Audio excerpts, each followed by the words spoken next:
ஆச்சி masala, hotel Samba மற்றும் Anuj styles வழங்கும் வா தமிழா வா.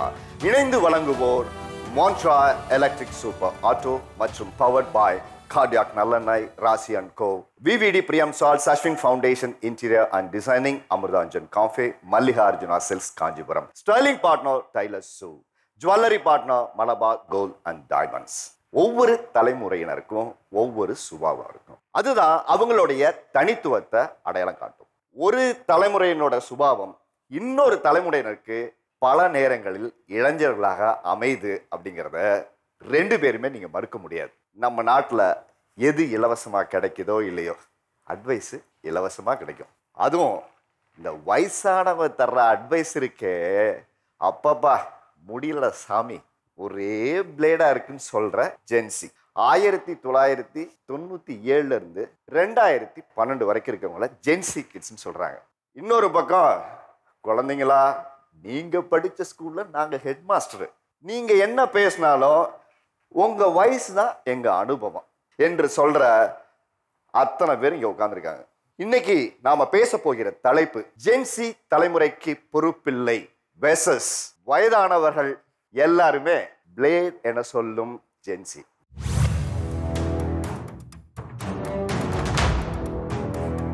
இந்த காலத்து இளைஞர்கள்ட்ட இல்லாத ஒரு முக்கியமான விஷயம்னா நீங்க எதை சொல்லுவீங்க? பொறுமை இல்லை சார், காத்திருப்பு எதுவுமே இல்லை. ஒரே பாட்டில் பெரிய பணக்காரன கோடீஸ்வரன் அவன் காட்டுறாங்க பாருங்க, அந்த மாதிரி ஆகணும்னு நினைக்கிறாங்க. சகிப்புத்தன்மை இல்லை சார் அவங்க கிட்ட, மரியாதை அவங்க கிட்ட இல்லை சார். இவன் ஒன்வேல வரான் சார், வந்துட்டு என்னை பார்த்து பெருசு ஓரமா போ அப்படிங்கிறான் சார். இப்போ காதல்ங்கிறது கூட பார்த்தீங்கன்னா முந்தியெல்லாம் என்ன சொன்னாங்க, ஒரு செடியில் ஒரு தடவை தான் பூக்கும் அப்படிங்கிறாங்க. இப்போ என்ன சொன்னாங்க, மச்சி வேற செடி பார்க்கலான்டா அப்படிங்கிறாங்க. சுயநலம் சார், அவங்கள பற்றி மட்டும் நினைக்கிறாங்க. தன்னை சுற்றி இருக்கக்கூடிய பெற்றோர்களுக்கு இருக்கிற பிரச்சனைகள் அதை பற்றியெல்லாம் அவங்க நினைக்கிறதே இல்லை. டிரைவிங் ரொம்ப ஸ்லோவாக பண்ண மாட்டாங்க சார். ஏதோ ஒரு வண்டி வேணும்னு அடம் பிடிச்சி எப்படி ஒரு பைக்கை வாங்கிடுறாங்க சார். அந்த பைக்கை வாங்கிட்டு அவங்க பண்ணுற அட்ராசிட்டி ரொம்ப கஷ்டமாக இருக்குது. நாங்கள்லாம் மற்றவங்கள டிபெண்ட் பண்ணக்கூடாதுன்னு தான் நம்ம ஒரு வண்டி எடுத்துகிட்டு வெளியே போகலான்னு ஒரு லேடிஸ் நாங்கள் இப்போ தான் கிளம்புறோம். இந்த சுச்சுவேஷனில் அவன் பைக்கை அங்கே தான் ஸ்டார்ட் பண்ணியிருப்பான். ஆனால் அந்த வண்டியோடைய ஸ்பீட், அந்த ஆக்சலரேஷன் நாங்கள் பார்க்கும்போதே நமக்கு இங்கே பயம் ஆகிடுது. வண்டியே வேண்டாம், நம்ம வீட்டுக்கே போய் பேசாமல் ஆட்டோலேயே போகலான்ற மனநிலைமைக்கு எங்களை கொண்டு போயிடுறாங்க சார். டைம் மேனேஜ்மெண்ட் இல்லை சார். அதுக்கு அடுத்து வேலையை தள்ளி போட்டுக்கிட்டே இருக்காங்க. ஸ்கூல் ஸ்டூடெண்ட் சார், ஹோம்ஒர்க் கொடுத்துருக்காங்க, அந்த ஹோம்ஒர்க்கை அவர் பண்ணவே இல்லை. ஆனால் அடுத்த நாள் காலையில் ஸ்கூலில் சப்மிட் பண்ணோம். இவன் நைட்டு 9:30 மணிக்கு ஏஐன்னு ஒன்று இருக்காமே, அதில் போயிட்டு அந்த ஹோம்ஒர்க்கை வாசிக்கிறான். உடனே அது ஆன்சரை கொடுத்துருது, அதை அப்படியே நகல் எடுத்துடுறாங்க சார். இது என்னன்னே நமக்கு புரியவே இல்லை. இதுதான் அந்த குறுக்கு வழியை அவங்க தேர்ந்தெடுத்து வேக வேகமாக அதை முடிச்சிருக்காங்க. நீங்க ஒரு புத்திசாலித்தனமான யுக்தியா பார்க்க கூடாது. அந்த கணக்கை சால்வ் பண்றது எப்படி சார்? ஸ்டெப் பை ஸ்டெப் பண்ணணும். இதை எதுவுமே பண்ணாம அப்படியே காப்பி அடிச்சா இது பேர் புத்திசாலித்தனம் கிடையாதுல்ல. சுயமா சிந்திக்கிற திறன் கண்டிப்பா குறையுது. இதனால என்ன ஆகுது அப்படின்னா, இந்த பருவத்துல உள்ளவங்க உயர் பதவிகளுக்கு வந்ததுக்கு அப்புறம் இதே மாதிரியே அவங்களோட வேலைகளை தள்ளி போட்டு அங்கே முடிக்கணும்னு ஒரு டைம் லிமிட் வருதுல்ல, அப்ப அவங்களோட அதிகார துஷ்பிரயோகம் பண்றாங்க. அதுல போய் லஞ்சத்துக்கு உள்ளாகுது. இது எல்லாம் உருவாகுது சார். அதாவது 5இல் வளையாதது 50இல் வளையாது. நாங்கெல்லாம் அந்த காலத்துல எப்படி இருந்தோம் தெரியுமான்னு பெரியவங்க என்னவெல்லாம் சொல்றாங்க. ட்ரெஸ்ஸிங் சென்ஸ் ரொம்ப கம்பேர் பண்ணுறாங்க சார். நாங்கள் இந்த ட்ரெஸ் போட்டால், இந்த ஹேர் கலர் பண்ணால் உடனே பொறுக்கி இந்த லோ கிளாஸ் பையன் அப்படின்ற மாதிரி தனியாக ஒதுக்கி வச்சுருந்தாங்க. இந்த ட்ரெஸ்ஸு போட்டால் நாங்கள் பொறுக்கி ஆயிடுவோமா சார், இந்த ஹேர் கலர் பண்ணால் நாங்கள் பொறுக்கி ஆயிடுவோமா சார், இந்த ட்ரெஸ் போட்டு போனால் தான் 4 பேர் எங்களை பார்ப்பாங்க, லைக் பண்ணுவாங்க. இந்த மாதிரி ஒரு பையன் ட்ரெஸ் போட்டு வந்தான்டா, ஆமாம் அந்த பையன் தான் வந்தான் அப்படின்னு எங்களை ஈஸியாக அடையாளம் பண்ணிடுவாங்க. அதனாலே நாங்கள் இந்த ட்ரெஸ் போட்டு போகிறோம். சார் சொன்னார் வீட்டில் ஹோம்ஒர்க் பண்ண மாட்டேங்கிறேன் அப்படின்னு சொன்னார். ஏயில் எடுத்துகிட்டு வந்து கொடுக்குறோம் அப்படின்னு சார் சொல்கிறாரு.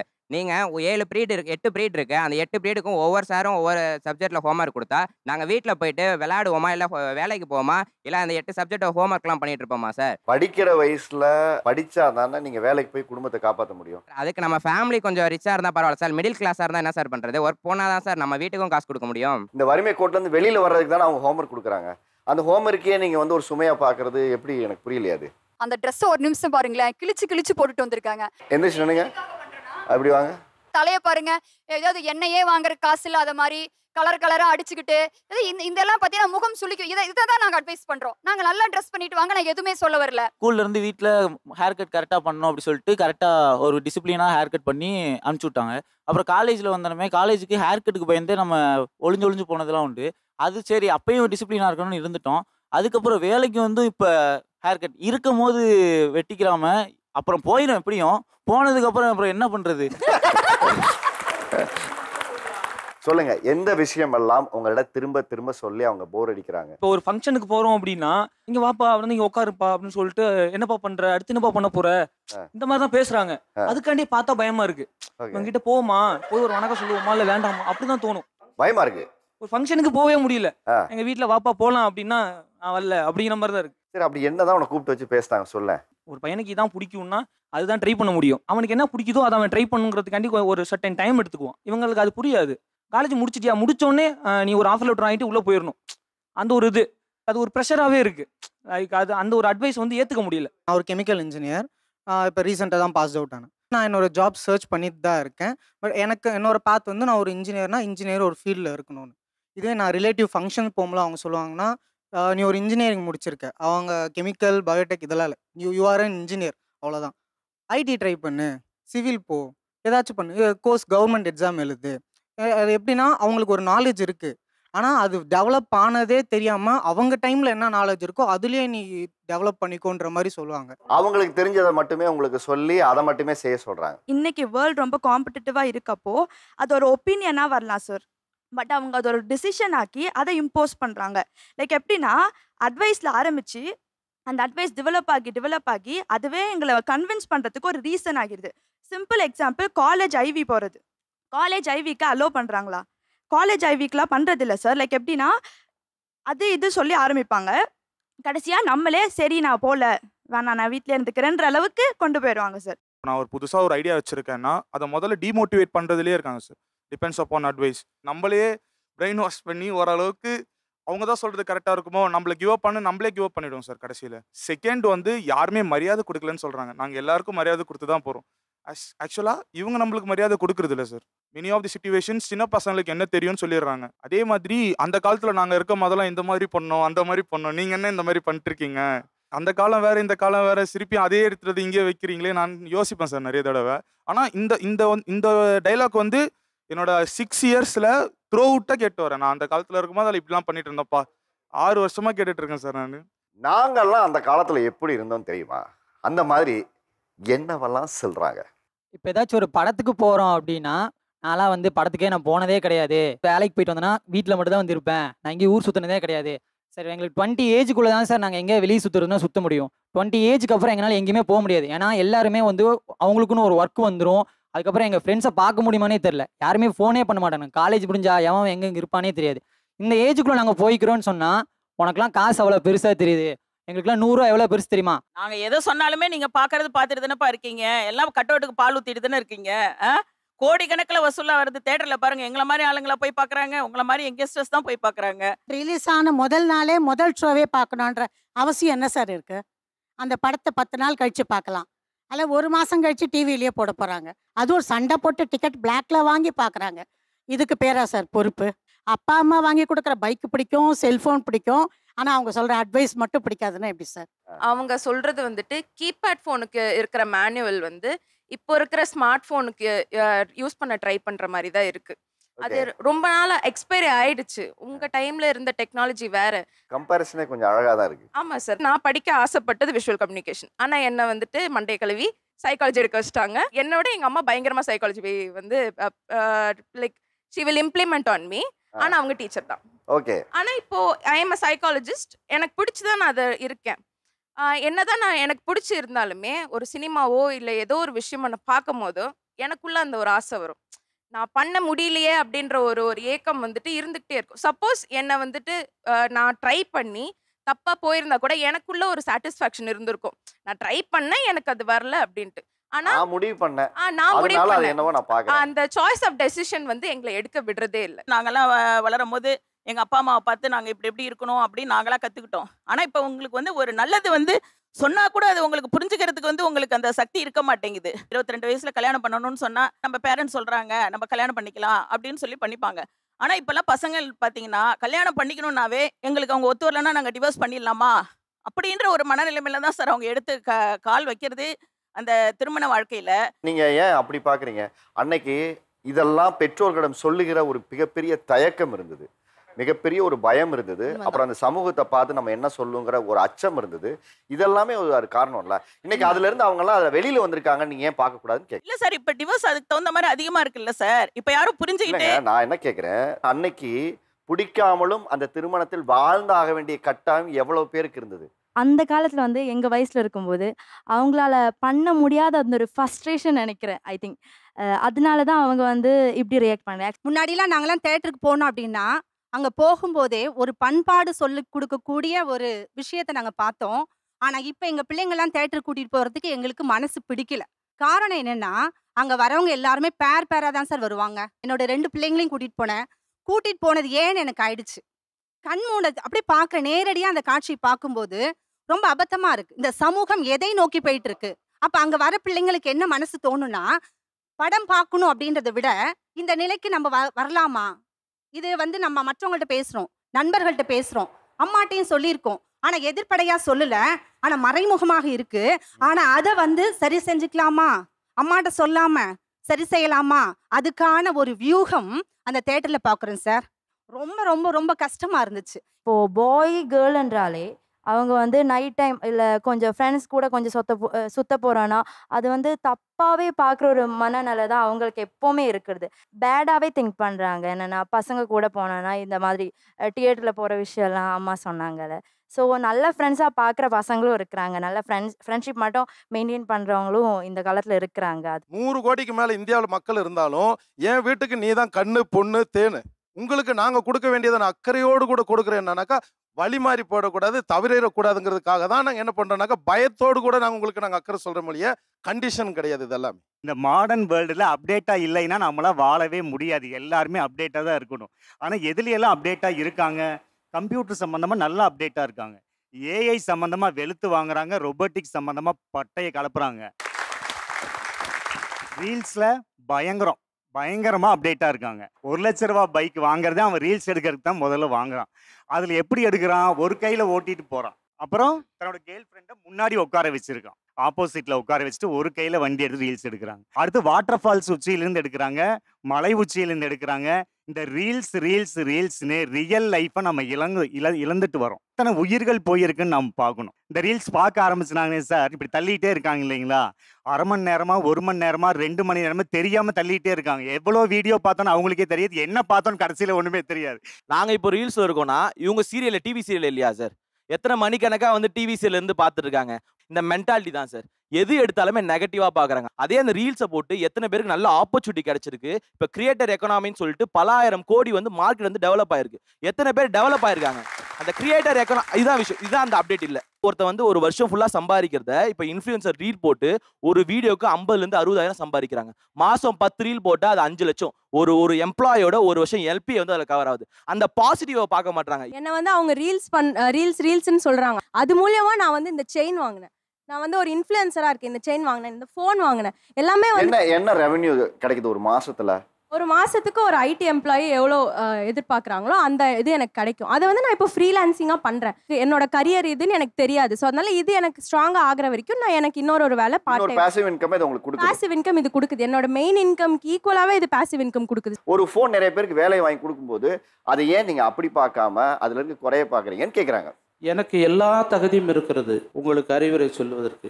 உங்கள் வயசை கடந்து நாங்கள் வந்திருக்கேங்கிற உண்மையை நீங்கள் ஒத்துக்கணும். எங்கள் தலைமுறையினுடைய விதை நெல் பழுதாக போச்சுன்னா அதை மறுபடியும் அடுத்த நிலத்தில் கொண்டு விதைக்க முடியாது. ஒரு வாழை சின்னதுலேயே அழுகி போச்சுன்னா அது வாழையாக கொண்டு போய் பாரம்பரியத்தை கொண்டு முடியாது. எல்லா உதாரணம் இந்த பாடத்தில் ஸ்கூலில் சொல்கிற மாதிரியே சொல்கிறீங்க.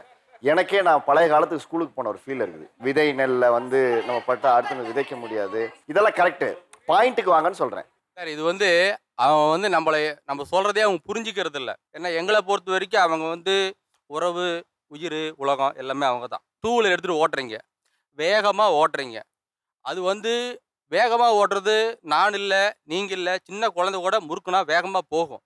ஆனால் அந்த நிதானம் இல்லாமல் ஓட்டுறாங்க. இப்போவே இந்த ஷோவில் என்ன தெரியுது அப்படின்னா, நான் உங்ககிட்ட ஒரு கேள்வி கேட்குறேன், ஆனால் நீங்கள் உங்கள் அனுபவத்தில் என்ன யோசிச்சு வச்சுருக்கீங்களோ அதுக்கு தான் பதில் சொல்லிட்டே இருக்கீங்க. 100 ரூபா எனக்கு எவ்வளோ பெருசு தெரியுமா, அந்த காலத்தில் நான் எப்படி தெரியுமா, இப்படி சொல்கிறீங்க சார். இன்னைக்கு என்ன சூழலோ எனக்கு புரியுற மாதிரி சொல்லுங்க. முத்துக்கு முத்தாக சொத்துக்கு சொத்தாக அண்ணன் தம்பி பிறந்து வந்தோம் கண்ணுக்கு கண்ணாக அன்பாலே இணைந்து வந்தோம் ஒண்ணுக்குள் ஒண்ணாக தாயாரும் படித்ததில்லை தந்தை முகம் பார்த்ததில்லை தாலாட்டு கேட்டதன்றி ஓர் பாட்டும் அறிந்ததில்லை நிகழ்ச்சி அறிந்ததில்லை. இந்த தலைப்புக்கு இந்த பாட்டுக்கு என்ன சார் சம்பந்தம்?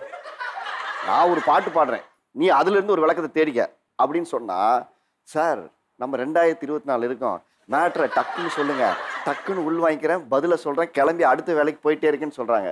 1991 தான் வந்து புதிய பொருளாதார கொள்கை இந்தியாவுக்குள்ள வருது. அப்போ வந்த பொழுது பார்த்தீங்கன்னா தாராள மயம், தனியார் மயம், உலக மயம் வருது. அது வந்த பிறகு அப்போ என்ன சொன்னாங்கன்னா, எக்ஸ்பர்ட்ஸ் என்ன சொன்னாங்க, மெக்சிகோவில் மாதிரி இங்கேயும் வந்து கல்ச்சரலாகவும் நிறைய சேஞ்சஸ் வரும்னு சொன்னாங்க. அப்போ யாருக்குமே அதை பற்றி புரியல, ரொம்ப ப்ரீமெச்சூர்டான ஒரு விஷயமா இருந்தது. ஒரு கமல்ஹாசன் படம் மாதிரி 20 வருஷம் கழிச்சு வர சுனாமி முன்னாடி சொன்னீங்கன்னா மக்களுக்கு புரியாதுங்கிற மாதிரி இருந்துச்சு அன்னைக்கு. இப்போ பார்த்தீங்கன்னா அதோட விளைவில் பார்க்குறோம். 91க்கு அப்புறம் பிறந்த குழந்தைங்க எல்லாருமே பார்த்தீங்கன்னா கன்சியூமரிசத்துக்கு பயங்கரமாக அடிக்ட் ஆயிருப்பாங்க. கன்சியூமரிசம் நுகர்வியல் கலாச்சாரத்துக்கு அடிமையாக இருப்பாங்க. மெட்டீரியலிஸ்டிக்காக சிந்திக்க தொடங்கி இருப்பாங்க. எப்போ நீங்கள் மெட்டீரியலிஸ்டிக்காக சிந்திக்க தொடங்குறீங்களோ அப்போ அறநெறிகள் அடிவாங்கும். அப்போ அறநெறிகளை பற்றி யார் பேசுகிறாங்களோ அவங்க பூமர் ஆகிடுவாங்க. ஓகே, டெக்னாலஜியை நீங்கள் பயன்படுத்துறீங்க, அதனால ஒரு தொழிலை உருவாக்கிட்டீங்க, அதெல்லாம் சந்தோஷம். ஒரு பைக் வாங்குறீங்க, ஏன் நீங்கள் ரூல்ஸை ஃபாலோ பண்ணுறதில்ல?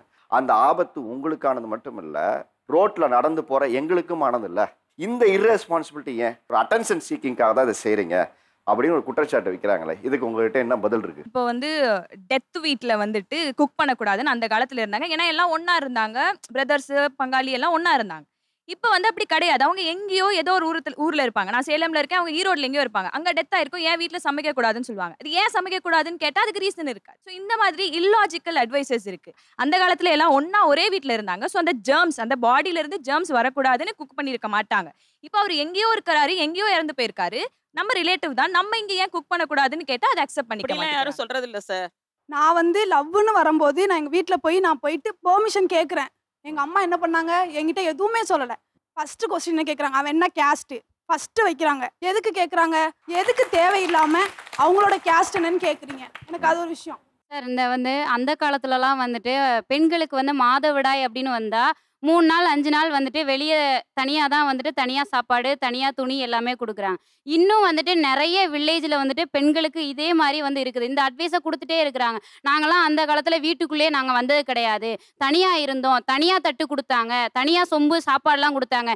நீங்கள் இன்னைக்கு காலம் மாறிட்டுன்னு சொல்லிட்டு வீட்டுக்குள்ளேயே வந்துட்டு இருக்கிறீங்க அப்படின்னு சொல்லிட்டு அந்த கிரிஞ்சியாக அவங்க வந்து அந்த அட்வைஸ் பண்ணுறாங்க சார். அன்னைக்கு ஹெல்த் இஷ்யூ வரும் அப்படிங்கிறதுனால தனியாக வச்சுருந்தாங்க, ஓகே. ஆனால் அதை இன்னுமே நிறைய வில்லேஜில் நிறைய பேரண்ட்ஸ் வந்து ஏத்துக்கிறதே இல்லை. இதனால நிறைய பிள்ளைங்களுக்கு அது வந்துட்டு ஒரு பாதிப்பா தான் சார் இன்னைக்கும் இருக்கு அப்படின்னு நான் சொல்றேன். அண்ட் எனக்கு தெரிஞ்ச எல்லா பொண்ணுங்க வீட்லயும் பண்றது என்னன்னா, ஆம்பளை பசங்க இருந்தா அந்த இடத்துக்கு நீ போகக்கூடாது. ஆம்பளை பசங்க ஃப்ரெண்ட்ஷிப் எதுக்கு வச்சிருக்க? அந்த ஆம்பளை பசங்க கிட்ட எதுக்கு பேசுற? நான் வந்துட்டு ப்ரௌடா சொல்லுவேன் சார். நான் வந்து கேர்ள் இன் அ பாய்ஸ் கேங்னு சொல்லுவாங்கல்ல, எனக்கு வந்துட்டு அவ்வளோ சேஃபாக ஃபீல் ஆகும், அவ்வளோ ப்ரொடெக்டடாக ஃபீல் ஆகும். எனக்கு வந்து அதில் எனக்கு பொண்ணுங்களோட இருக்கிறதோட அவங்களோட இருக்கிறது அவ்வளோ சேஃபாக ப்ரொடெக்டிவாக அண்ட் அவ்வளோ கம்ஃபர்டபுளாக ஃபீல் ஆகும். சார் பசங்க ஃப்ரெண்ட்ஷிப் வேணான்னு சொல்கிறாங்க. நம்ம வீட்டில் இருந்து பசங்களுக்கு ஃபோன் பண்ணால் கூட எதுக்கு அவன்கிட்ட பேசுகிறேன், நீ எதுக்கு அவங்க கூட வெளில போகிற, எதுக்கு இது பண்ணுற, ஏதாச்சும் ஒன்று பண்ணிட்டு உன்னை மாட்டி விட்டுறேன்னு சொல்கிறாங்க. நாங்கள் நல்ல ஃப்ரெண்ட்ஸ் இருந்தால் கூட அவங்ககிட்ட சரியாக பேச முடியாமல் போயிடுது. உடனே நான் இவங்களுக்கே இப்போ உங்களுக்கு மண்டைய கலவுனான்னு சொல்கிறதே புரிய மாட்டேங்குது. இப்போ நான் மச்சாங்கிட்ட யாராச்சும் ஃப்ரெண்ட்ஸுங்கிட்ட பேசுனா, மட்லச்சா எட்டில் நான் பட்லன்ற, இட்ல எங்கள் எட்டில் இருக்கியாடா, வட்டலரா நட்டில் எங்கள் வட்டில் தரேன்டா அப்படின்ட்டு நாங்களாம் ஒரு நாலேஜ் ஒரு ஸ்லாங் கிரியேட் பண்ணி பேசிட்டு இருக்கோம் சார். இப்போ நான் இட்ல எங்கள் இட்ல இருந்து பெட்லசுறேன், இட்ல இருந்து உட்லங்களுக்கே புட்லறியாது, இட்ல புரிஞ்சு சார். இல்ல நாங்க நடிக்கும் போதே ஜிப்ரேஷன் சொல்லுவாங்க, நீ ஏதோ ஒரு வார்த்தையில டாவோ எதையோ எடுத்து. ஆமா சார், லாவும் இட்டும் நாங்க இடையில போட்டு பேசுறதுனால அது என்ன சொன்னாத, மச்சான் எங்கடா இருக்க, இங்க வாடா, சாப்பிட்டியாடா, என்னடா பண்ற அப்படின்னு சொல்ற மாதிரி நாங்க பேசணும் சார். பட்லகா பட்லகா பட்லகா பட்லகா பட்லகா வாடா வெளியவே போலாம், இங்க இருந்தா நசையா இருக்குடா, ஏதாச்சும் வாடா வெளில போலாம், அதை மட்டும் சொல்லுங்க. மட்டர்லாம் மச்சான் வெட்டலையே பொட்டலரலாம் சார். வீட்டில் உங்களுக்கு புரியாது சார், ஏன்னு வச்சுக்கோங்களேன், இது வீட்லயே அவங்களுக்கு புரியக்கூடாதுன்னு தான் நாங்கள் பசங்க கிட்ட பேசும்போது மட்டும் இந்த மாதிரி பாஷையில் பேச. எவ்வளோ நாள் பண்ணி ட்ரைனிங் பண்ணுறீங்க? நாங்கள் இது பசங்க கூட பேச பழக்கமாயிரும். இப்போ நான் உங்களுக்கு யாருக்குமே அவ்வளோக்கா புரியாது, ஆனால் அங்கே உட்காந்துருக்க என் 2 ஃப்ரெண்ட்ஸுக்கு புரியும். ஏன்னா பசங்களுக்கு மட்டும்தான் புரியும். இது இப்போ போலீஸ் கூட நின்றுட்டு இருக்காங்கன்னு வச்சுக்கோங்க சார். இப்போ நம்ம தமிழில் பேசினா கண்டுபிடிச்சிருவாங்க, டே மட்லச்சா அட்லாங்க பாருடா, பொட்டல இட்ல இருக்காங்க, அட்லாங்கலாம் பொட்டலரா, பட்லைன்னு பொட்டலிட்டு விட்டுல வருவாங்கடா அப்படின்னு சொல்லுவாங்க. பசங்க நீ போலீஸ் நிற்கிறாங்கடா, அங்கெல்லாம் போவாரா, ஃபைன் போட்டு விட்டுருவாங்கடா அப்படின்னு நாங்கள் பாஷையிலே பேசிப்போம். ஏன்னா போலீஸ்க்கு கூட புரியாது. போலீஸ் ஏதாவது வந்தாங்கன்னா நாங்கள் இதை வந்து பயன்படுத்திக்குவோம். அப்போ நாம தவறு செய்கிறோம் அப்படின்றது தெரியுது, நம்ம சுற்றி இருக்கிறவங்களும் தவறு செய்கிறாங்கன்னு தெரியுது. அதை எப்படி பயன்படுத்திக்கிறோம்? அந்த மொழி என்பது மற்றவங்களுக்கு பழக்க வழக்கங்கள்ல வளர்ச்சியை தரணும், ஒழுக்கத்துல வளர்ச்சியை தரணும், அறத்துல வளர்ச்சி தரணும்.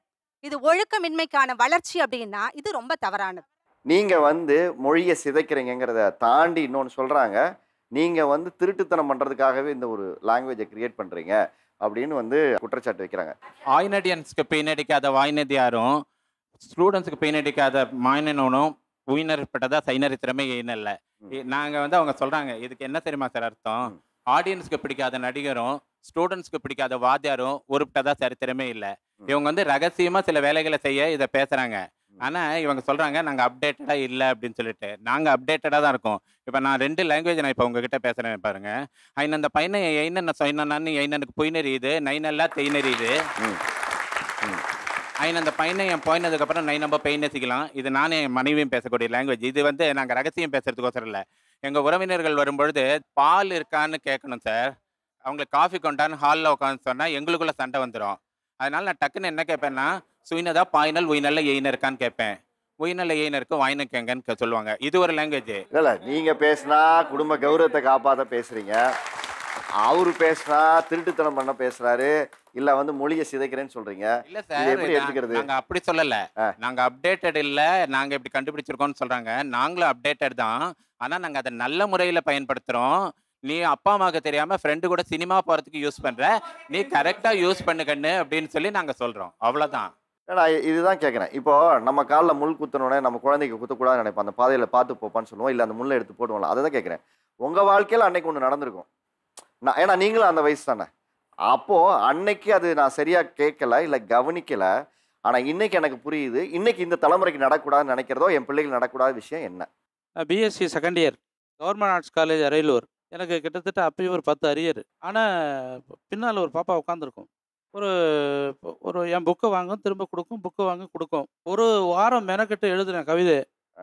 உனக்கு தெரியாமல் உன்னை விரும்பி எனக்குள் நானே கைக்கிளை பாடினேன், உணர்வுகள் அழிவதில்லை நீ நானா அப்படின்ட்டு கிட்டத்தட்ட ஒரு 10 லைன் எழுதி அதில் கிட்டத்தட்ட அழகாக ஒரு ரோஸை வரைஞ்சி கிட்டத்தட்ட அது டிசைன் எல்லாம் பண்ணி. கீழே இதையும் போட்டிங்களா? ஆமாம், இதையும் போட்டு ரோஜாப்பூலாம் போட்டு அந்த இதெல்லாம் போட்டு அழகாக பண்ணி ரொம்ப எல்லாம் பண்ணிட்டேன் சார். எல்லாம் பண்ணிட்டு அந்த லெட்டர் வந்து அந்த பொண்ணு சாயந்தரம் போகும்போது என் புக்கை வாங்க, என் நோட்டை வாங்கும். இப்படியாக எழுதியிருப்பேன் நான். நோட்டு இதில் வாங்கும்போது இது அந்த அந்த புக்கு மட்டும் ப்ரொஃபஸர் கையில் கிடச்சிருச்சு.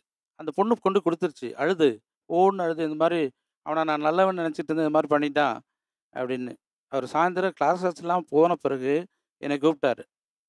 ஏய், இவ்வளோ நல்லா கவிதை எழுத வருது உனக்கு, இவ்வளோ நல்லா பாட்டெல்லாம் கூட பாடுற, ஏன் நீ நல்லா படிக்கக்கூடாது, இருக்கிற அரியரை பூரா கிளியர் பண்ணிடலாமன்னு கூப்பிட்டு வச்சு என் தோள் மேலே கையை போட்டார் sir. Doctor Vijayaraman, he is not more now. அதுக்கப்புறம் ஒரு வேகம் எடுத்து பிஎஸ்சியில் each and every subject first class, எம்எஸ்சியில் each and every subject first class, பிஎட்டில் நான் தான் ஒருத்தர் நடக்காதையில் ஃபஸ்ட் மார்க். பிஎட் முடிஞ்ச உடனே டிஎன்பிஎஸ்சி எழுதினேன், கவர்மெண்ட் ஜாபுக்கு வந்துட்டேன். இதுக்கு அந்த டாக்டர் விஜயராமன் போட்ட பிச்சைன்னு இந்த இடத்துல எல்லாருக்கும் சொல்லிக்கிறேன். ஏன்னா ஒரு சின்ன துருப்புச்சீட்டு கிடைக்கும். அன்னைக்கு உங்கள் வயசு என்ன? 19. 19 வயசு உங்களுக்கு. உங்களோட படித்த அந்த பெண்ணுக்கும் 19 வயசு தான் இருக்கும் நான் நம்புறேன், இல்லையா? இல்லைங்களா? அவங்க நீங்கள் கொடுத்த லெட்டரை வாங்கிட்டு ஆமான்னு சொல்லாமல் பொறுப்போடு எடுத்துக்கொண்டு போய் அவங்க வாதியார்கிட்ட கொடுத்து உங்கள் வாழ்க்கையை மாற்றுறதுக்கு அவங்க காரணமாக இருந்திருக்காங்க. நிச்சயமா 2 பேருக்கும் நன்றி சொல்லணும். ஏன்னா அதுக்கப்புறம் அப்போ அந்த 15 வயசுலயும் ஒருத்தர் பொறுப்பா இருந்திருக்காங்க. அந்த 45 வயசுலயும் ஒரு ஆசிரியர் வந்து உங்ககிட்ட தோள் மேல கை போட்டு ஃப்ரெண்டா உங்களுக்கு அட்வைஸ் பண்ணிருக்காரு. நீங்க ஏன் அப்படி பண்ண மாட்டேங்கிறீங்கன்னு கேட்டே இருக்காங்க.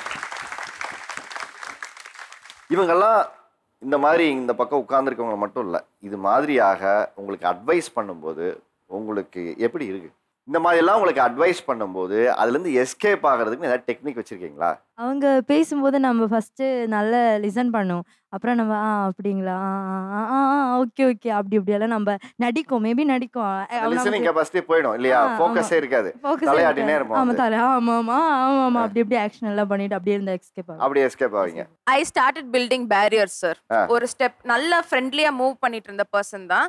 ஆனால் வந்துட்டு இப்போ ஒரு டிஸ்டன்ஸ் மெயின்டைன் பண்ண ஆரம்பிச்சேன். நான் பேசினா தானே நீ என்னை கேள்வி கேட்பேன், நான் பேசவே இல்லை. அண்ட் இன்னொன்று வந்துட்டு ஃபங்க்ஷன்ஸ்லாம் போகிறது அவாய்ட் பண்ணிடுறேன், சுத்தமாக போகிறதே இல்லை. பாடி ஷேமிங்ன்றது ஒன்று வந்து பயங்கரமாக எங்கள் ஜென்ரேஷனில் அக்செப்ட் பண்ண ஆரம்பிச்சிட்டோம். இது எல்லா பாடி டைப்பும் இஸ் பியூட்டிஃபுல் தான், எல்லா ஸ்கின் டைப் இஸ் பியூட்டிஃபுல் தான் அப்படின்னு. ஆனால் வந்து இப்போ அவங்க சைடில் இருக்கிறவங்க நிறைய பேரை வந்து அதை ஏற்றுக்கவே இல்லை. அதை ஒரு அட்வைஸாக கொண்டு வரோம். என்னம்மா குண்டாயிட்ட அப்படின்னு. நான் எப்போ ஒல்லியாக இருந்தேன், ஓகே ஓகே நான் குண்டாயிட்டேன், நான் கண்ணாடி பார்க்குறேங்க, எனக்கு தெரியும் நான் குண்டா இருக்கேன்னு எனக்கு தெரியும், இது ஒரு பிரச்சனை என்கிட்ட கொண்டு வரும். அதனால நான் போகிறத ஸ்டாப் பண்ணிட்டேன். ஒருத்தங்க நமக்கு அட்வைஸ் கொடுக்குறாங்க அப்படின்னா நான் மெஜாரிட்டியாக அவங்கள்ட்ட நாங்கள் பண்ணுறது வந்து அவங்க என்ன சொல்கிறாங்களோ அதை நாங்கள் வந்து ஒத்துக்கிட்டுருவேன். அது நான் வந்து அவங்களுக்காண்டி தான் பண்ணுவேன். ஐ மீன் நான் எனக்கு பர்சனலாக நான் அதை ஒத்துக்க மாட்டேன்.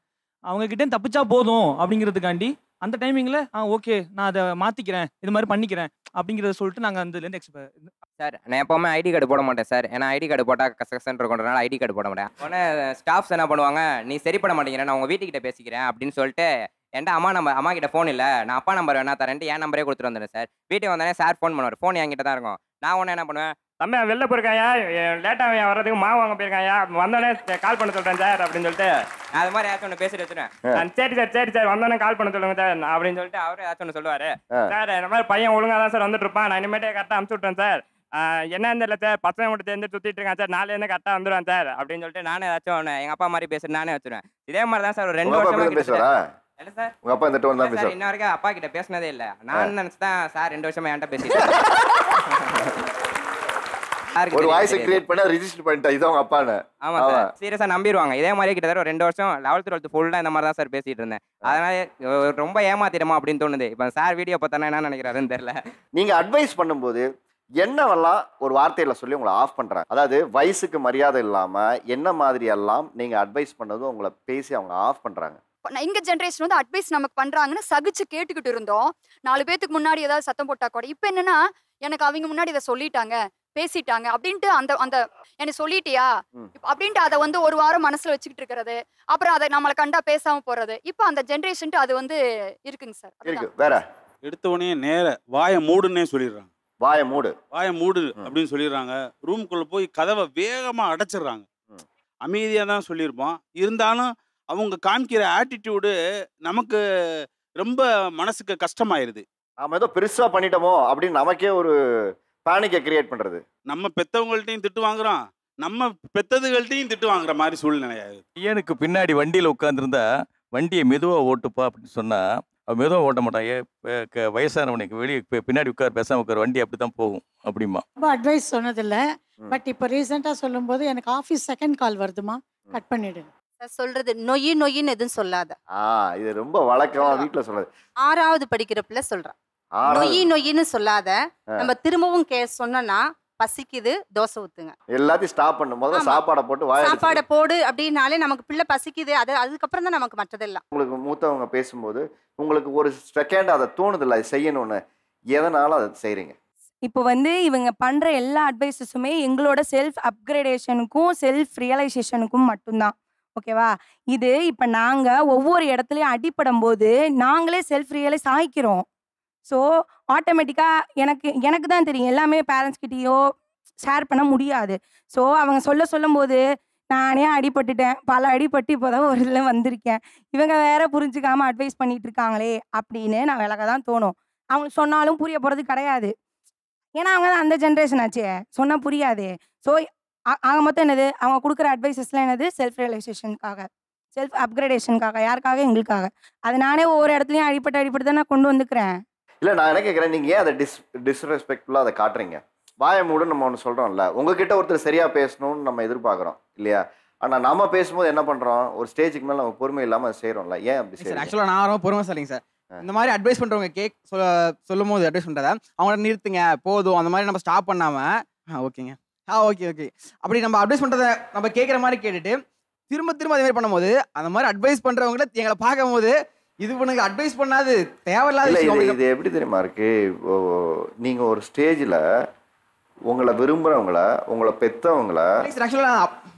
பெற்றவங்கள நீங்கள் மார்க் பண்ண ஆரம்பிக்கிறீங்க. இது உங்களுக்கு புரியுதா இல்லையா? ஏன் செய்கிறீங்கன்னு கேட்கும்போது நீங்கள் என்ன சொல்கிறீங்க, சொன்னதவே திருப்பி சொல்கிறீங்க, ரிப்பீட்டடாக இதை சொல்கிறீங்க, எனக்கு தெரிஞ்ச விஷயத்த சொல்கிறீங்க, அப்புறம் ஏன் லெவலில் வந்து இறங்கி, இதெல்லாம் கரெக்டு, உங்கள் லெவலில் இறங்கி வந்து சொன்னால். ஆனால் நல்லா இருக்கும்னு நினைக்கிற உங்கள் வீட்டை சுற்றி இருக்கிற பெரியவங்களை அது தாத்தாவாக இருக்கலாம், பாட்டியாக இருக்கலாம். நீங்கள் மார்க் பண்ணுறீங்க. இந்த தலைமுறை எதெல்லாம் சோஷியல் ரெஸ்பான்சிபிலிட்டி இல்லாமல் நடந்துக்கிறாங்க. சாலையில் விபத்து நடக்குது அப்படின்னு சொன்னால் அந்த விபத்து நடக்கிற இடத்துல பசங்க போய் அங்கே இருக்கிறவங்கள எழுப்பி விட்டு அவங்களுக்கான ஃபர்ஸ்ட் எய்ட் என்ன செய்யணும் அப்படின்ற ஒரு மோட்டிவேஷன் இப்போ குறைஞ்சிருக்குன்னு சொல்லலாம். எதனால் அது குறைஞ்சிருக்கு அப்படின்னு சொன்னால், அப்படி எப்படி விழுந்திருக்காரு, எப்படி வேகமாக போனார், எப்படி விழுந்து எந்திரிச்சாரு அப்படின்னு வீடியோ எடுக்கணும். அதை நம்ம என்ன பண்ண போஸ்ட் பண்ணணும். அதை எத்தனை பேர் பார்க்குறாங்க, எத்தனை பேர் லைக் பண்ணுறாங்க, அதுக்கு எத்தனை பேர் என்ன கமெண்ட் கொடுக்குறாங்க அப்படின்ற ஒரு எண்ணம் வந்திருக்கு. சோஷியல் ரெஸ்பான்சிபிலிட்டிஸ் இல்லை அப்படின்னா ஃப்ளட்டு வந்த டைமில் நாங்கள் தான் மோஸ்ட்டாக இறங்கி வேலை செஞ்சது. சோஷியலி ப்ராப்ளம் வர்றது எங்களால் தான் அவங்களுக்கு அப்படின்றாங்க. பீயிங் விமென் நாங்கள் இப்போ எல்லாருமே லேடிஸ் தான். மோஸ்ட்டாக எங்களை ஹராஸ் பண்ணுறது இந்த மாதிரி பசங்களா, அவங்கள மாதிரி ஓல்டர் பீப்புளா? நான் பத்திரிகையாளங்கனால சொல்கிறேன். ஒரு 5 ஆண்டுகளுக்கு முன்னாடி ஒரு பெரிய நெட்வொர்க் தமிழ்நாடு கவர்மெண்ட் பிடிச்சாங்க. நம்ம சர்வதேச போலீஸ் இன்டர்போலுடைய தகவலின் பேரில் பிடிச்சாங்க. நான் அந்த போலீஸ் ஆஃபீஸரை நான் இன்டர்வியூ பண்ணேன். என்னென்னு கேட்டிங்கன்னா, சைல்டு போர்னோகிராஃபி அதில் பெரிய நெட்வொர்க் ஒன்று இந்தியாவில் இருந்துச்சு. அதில் இன்வால்வ் ஆனவங்க பெரும்பாலானவங்க அரெஸ்ட் ஆனவங்க குறைஞ்ச வயசுக்காரங்க தான். சரிங்களா? அதை வச்சு யாரும் ஜெனரலைஸ் பண்ணிட முடியாது. அதனால் இந்த வயதுக்காரங்க தான் அதை செய்வாங்க அப்படின்னு ஜெனரலைஸ் பண்ண வேண்டாம் சார். சமூக பொறுப்பு அப்படின்னு பார்க்குறப்போ நம்ம எல்லாத்தையுமே சோசியல் சர்வீஸ் அப்படிங்கிற மாதிரி தான் புரிஞ்சுக்கிறோம். பண்பாட்டு தளத்துலேயும் சமூக பொறுப்பு நமக்கு உண்டு. என்னன்னு கேட்டிங்கன்னா, மொழி பற்றிய ஒரு அடிப்படையான புரிதல், ஒரு பிரஜை, ஒரு பற்று அப்படிங்கிறது இளைய தலைமுறைக்கு கம்மியாக இருக்கும்னு எனக்கு தோணுது. நான் ஒரு பத்திரிகையாளர். நான் ஒரு 23 ஆண்டுகளாக துறையில் இருக்கேன். இப்போ நான் சந்திக்கிற விஷயத்தை பார்த்தா எனக்கு பயமாக இருக்குது. தமிழ் மொழி தெரியாட்டியும் பரவாயில்லன்னு பேசுகிறப்போ ரொம்ப அது பெயின்ஃபுல்லாக இருக்குது. பயங்கர பெயின்ஃபுல்லாக இருக்குது. சின்ன நாவா பெரிய நாவா, சின்ன லாவா பெரிய லாவா அப்படின்னு சந்தேகம் கேட்குறாங்க. அடிப்படையான ஒரு மொழி புரிதல் இல்லாமல் இருக்கிற பொழுது இது சமூகத்துக்கு மட்டுமல்ல, இது பண்பாட்டு தரவில் தனது இனத்துக்கு செய்கிற துரோகம்னு நான் கருதுறேன். நான் தமிழ் தான் சார் படிச்சுட்டு இருக்கிறேன். 2ஆம் ஆண்டு படிச்சுன்னுக்கிறேன். நான் பொது இடங்களில் என்னோட தமிழ், அதாவது தூய தமிழ் சொற்களை பயன்படுத்தினா வச்சுக்கோங்க, என்னை குறுன்னு பார்க்குறாங்க. அதாவது வேற்றுமொழி சொல்ல பயன்படுத்துகிறவங்களை குருவாக பார்க்குறாங்க. ஆனால் தாய்மொழியில் பேசுகிற என்ன குறுன்னு பார்க்குறாங்க சார். அது இன்றைக்கும் நிதர்சனமான உண்மை. அதுதான் சார் சமூக பொறுப்புன்னு சொன்னீங்க இல்லையா? இடஒதுக்கீடு சம்பந்தமாக இளைய தலைமுறை ஒரு சரியான விழிப்புணர்வோடு இல்லை சார். அவங்க சொல்லக்கூடிய செய்தி என்னன்னா, இடஒதுக்கீடு சமூக நீதி குறித்து தவறான புரிதலை வைத்திருக்கிறார்கள். அந்த இடத்துல என்ன சொல்லிடுறாங்கன்னா, சாதிகள் இல்லை, நாங்கள் எல்லாம் ஒன்றுங்கிறாங்க இல்லையா? அந்த இடத்துல சாதிகளின் அடிப்படையில் எப்படி இடஒதுக்கீடு கொண்டு வரப்பட்டது, தமிழ்நாடு இன்றைக்கு இந்தியா முழுவதற்கும் சமூக நீதிக்கு எப்படி ஒரு உதாரணமாக இருக்கிறது, இது பற்றிய வரலாற்றுலாம் அவங்க தெரியாது. சமூக உணர்வோடு இருக்கிறார்கள். ஆனால் நம்முடைய தமிழ் மண்ணினுடைய இடஒதுக்கீடு சமூக நீதி குறித்தெல்லாம் அவர்களுக்கு தெரியாது. அது குறித்து நாங்கள் சொல்லும் போது அவர்களுக்கு அறிவுரை பிடிக்கவில்லை. இப்போ இண்டிபெண்டன்ஸ் டேக்கு ஒரு வீடியோ வந்தது வாட்ஸ்அப்பில். அதில் ஏஆர் ரஹ்மானோட அந்த சாங் 3 பசங்க பெல்லி டான்ஸ் மாதிரி அந்த கொடியோட ட்ரை கலரை போட்டுட்டு ரொம்ப பார்க்க முடியாத அளவுக்கு ஒரு டான்ஸ். தேசிய கொடியா? ஒரு மாதிரி ஆக்வர்டா இருந்தது. அதான் அந்த நாட்டுப்பற்று அப்படின்னு என்னன்னே தெரியாம அது ஒரு விளையாட்டுத்தனமாக அதை செய்யறது. இப்போ ரீசெண்டா ஒரு நியூஸ் வைரல் ஆச்சு. அபார்ட்மெண்ட்ல இருந்து ஒரு குழந்தை கீழே விழுந்தப்போ அந்த அம்மாவை ஃபுல்லா அக்யூஸ் பண்ணி ஷீ கமிட்டட் சூசைட். ஸோ அதுக்கு ரீசன் அவங்களுக்கு கிடைச்ச கமெண்ட்ஸ். அது யாரு பண்றா? Judgemental people. Majority of the youngsters are not judgemental. ஆனா யார் ஜட்ஜ்மெண்டலா இருக்கா? இப்போ பப்ளிக் அண்ட் பர்சனல் நியூசன்ஸ். உங்களுக்கு எப்படி ஜட்ஜ்மெண்டல் இல்லைன்னு சொல்றீங்க?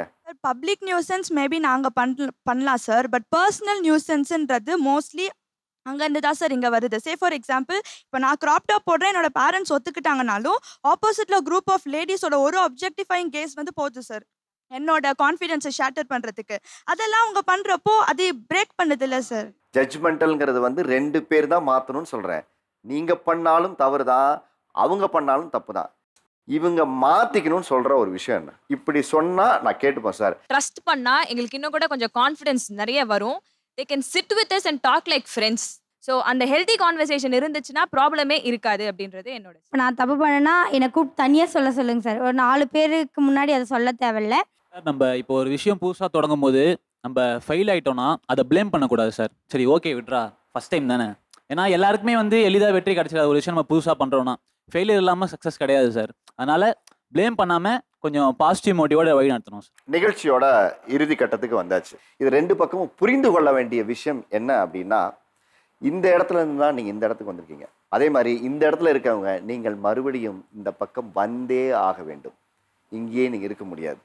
இதுதான் வாழ்க்கையினுடைய ஒரு சுழற்சி. ஒவ்வொருத்தருடைய knowledge sharing it is very very very important. தாத்தா அப்பாவுக்கு வந்து அந்த நாலேஜை கடத்துவார், அப்பா பிள்ளைக்கு நாலேஜை கடத்துவார், புள்ள அவர்களுடைய வாரிசுக்கு அதை நாலேஜை கடத்துவார்.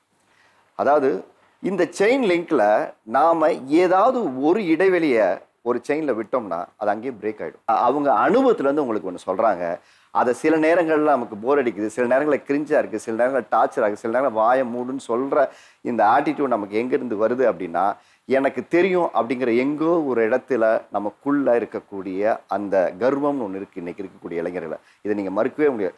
உங்ககிட்ட இருக்க மிகப்பெரிய ஒரு பிரச்சனை என்ன அப்படின்னு பார்த்தீங்கன்னா, நான் தான் அந்த இடத்தையே தாண்டி வந்துட்டேன்ல, நான் சொல்கிறது கேளு, அது பார்க்காம நம்ம சொல்கிறோம். அது அல்ல. நீங்களும் உங்கள் வயதில் இதே தடுமாற்றத்தோடு இதே இரத்த வேகத்தோடு தான் நீங்கள் அன்னைக்கு நீங்கள் செயல்பட்டீங்க. அப்போ ஒரு இடத்துல இதை இப்படி செய்யுங்க, நான் சொல்கிறேன்ல இதை செய் அப்படிங்கிற இடத்த வேண்டி இதை இப்படி செய்யலாம், வா உட்காந்து பேசலாம் அப்படின்னு நட்போடு அழைக்கிற ஒரு இடத்துக்கு நம்ம வரணும். அப்போது மாற வேண்டியது இரண்டு பக்கமும். நீங்களும் பேச மாட்டீங்க, இவரும் பிஸியாக போயிடுவார். வீட்டில் உங்களுக்கு வேலை செய்யக்கூடிய ஆயாக்களாகவும் உங்கள் குழந்தைகளை பார்த்து கொள்ளக்கூடியவர்களாகவும் இருக்காங்க. அப்போ அவங்களுக்கு தேவை, இத்தனை செஞ்சுட்டேன், என் பேராண்டி என்கிட்ட ஒரு 2 வார்த்தை நல்லா பேசிட்டுமே, பாட்டுக்கிட்ட 2 வார்த்தை உட்காந்து பேசிட்டுமே, என் புள்ள 2 இடத்துல வந்து எப்படி நல்லா இருக்கேன்னு கேட்கட்டுமே. இந்த எதிர்பார்ப்பு தான் வயதானவர்களிடம் ரொம்ப முக்கியமாக இந்த வயோகத்தை தாண்டும் போது இருக்குது. அதனால் அவங்கள பிளேடு, போரிங், பூமராக இருக்காங்க, பூமர் அங்கிள், இப்படி பல பேர்களை வைத்து நம்ம அழைக்கக்கூடிய இந்த கல்ச்சர் அப்படிங்கிறது வந்து ஒரு ஆரோக்கியமான கல்ச்சர் இல்லை. ஏன்னா இந்த சொல்கிற இடத்துக்கு எல்லாமே நீங்கள் போய் சேர போகிறீங்க. இப்போ சிறப்பாக பேசியவருக்கு சிறப்பு பரிசு கொடுக்கும் நேரம் இது. ராசி & கோ வழங்கும் சௌபாக்கியாவின் ஒரு கிஃப்ட் ஹேம்பர் உங்களுக்கு. டைமண்ட் ஹோம் அப்ளையன்சஸ் வழங்கும் உங்களுக்கான ஒரு gift hamper sir. Diamond home appliances வழங்கும் உங்களுக்கான ஒரு கிஃப்ட் ஹேம்பர். ஓகேப்பா. மீண்டும் ஒரு நல்ல தலைப்பில் உங்களை சந்திக்கும் வரை உங்களிடமிருந்து விடைபெறுவது உங்கள் ஆரி அர்ஜுனன்.